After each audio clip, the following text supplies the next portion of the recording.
One of the most basic truths that I've found out of everyone that I've met is that we all want to be happy. Happiness is a good thing. It's the reason we get out of bed in the morning, it's the reason we persevere when life gets tough, and it's the reason we do good in this world. But happiness can also be a bit of a mystery, or at least it has been so for me. I spent a lot of time in my life thinking about what happiness actually is, and what exactly makes me happy. I think part of the reason for its mystique is that happiness is a really big word. It's almost like trying to pat down an elephant while it's blindfolded. You might be feeling its hard tusks, or its soft, happy ears, or its rough, wrinkly skin. But ultimately, each part of the elephant is only a piece of the bigger whole. And just as an elephant has many sides, happiness also has many sides to it, whether or not it's the happiness of discovery, the happiness of acceptance, or the happiness of pleasure. And I think we usually fumble over these different sides of happiness, often with only a very vague sense of the whole. But perhaps the most befuddling thing about happiness is that it is elusive.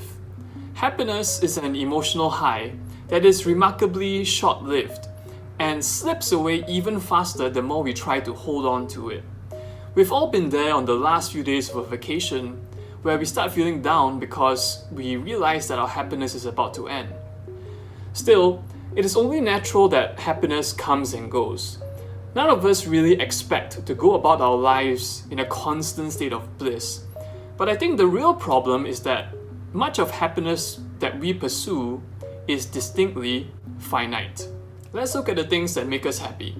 In this consumer world that we live in, what's top of mind is usually buying stuff, especially new stuff like clothes, a new car, or a new phone. If not stuff, we might also buy experiences, such as going traveling or going for fine dining. And if we dig a bit deeper, there is also social acceptance, which many of us believe we can buy, and also the achievement of advancing our career, which really just allows us to buy more stuff. Now, I'm not saying don't pay for happiness.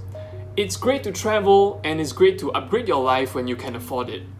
My point is that these forms of happiness are finite because they are not only costly, but also always return us to square one at the end.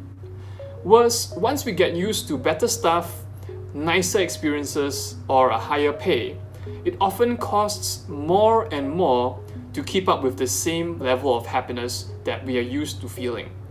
Because we quickly run out of money, time, and energy, our happiness is very finite.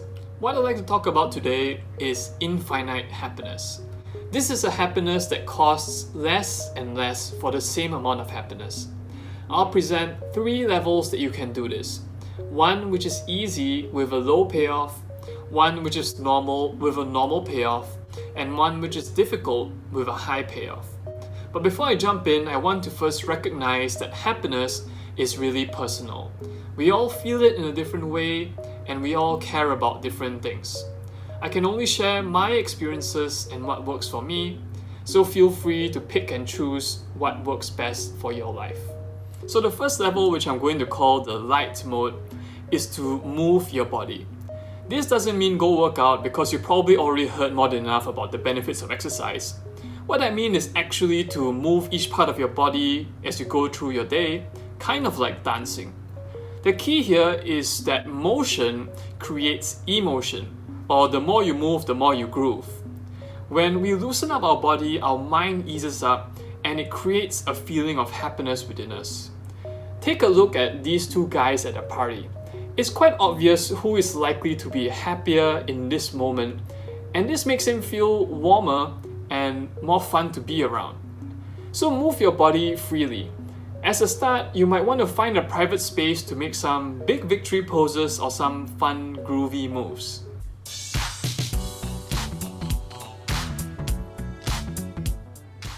You'll probably feel a bit self-conscious and cringy at first, but that really is just your own personal freedom pressing against the chains of social expectations.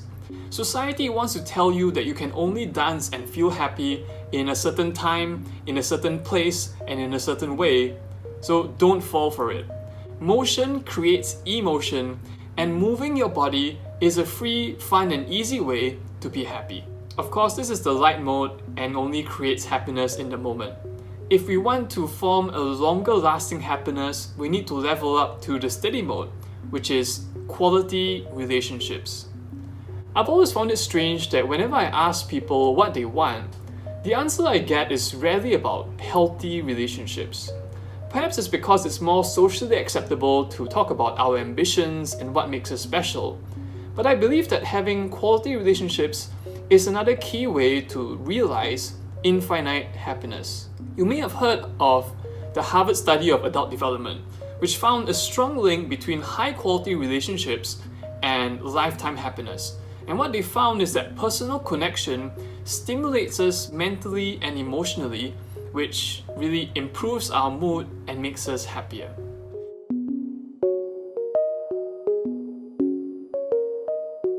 But I would take it a step further to say that quality relationships also make us happier by giving us new ideas to make better decisions. Whether it's new information or new perspectives, our relationships can be a great source of wisdom if we've made the effort to cultivate strong relationships with the right people. Most notably, relationships get better with age. When properly cultivated over time, quality relationships deepen with nostalgia, significance, and intimacy. With deeper meaning and greater mutual support, these relationships bring us more and more happiness over time, leading us to infinite happiness. Of course, there are only so many close relationships that we can form in our lives. These people make up our inner circle. But what about the people in our outer circle? This leads us to our intense level creative expression. Being creative means different things to different people.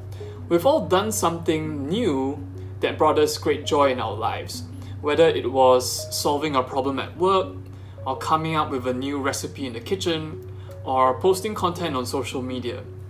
Creative expression lets us share our skills and beliefs with others to make a positive impact in this world.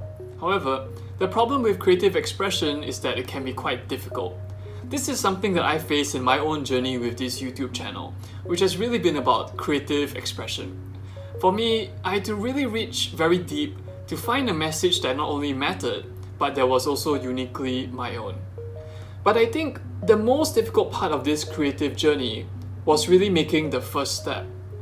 I remember when I was starting out, I saw the amount of effort that it took to make the content of even just one video, and I thought to myself that just doing a year of this was completely impossible.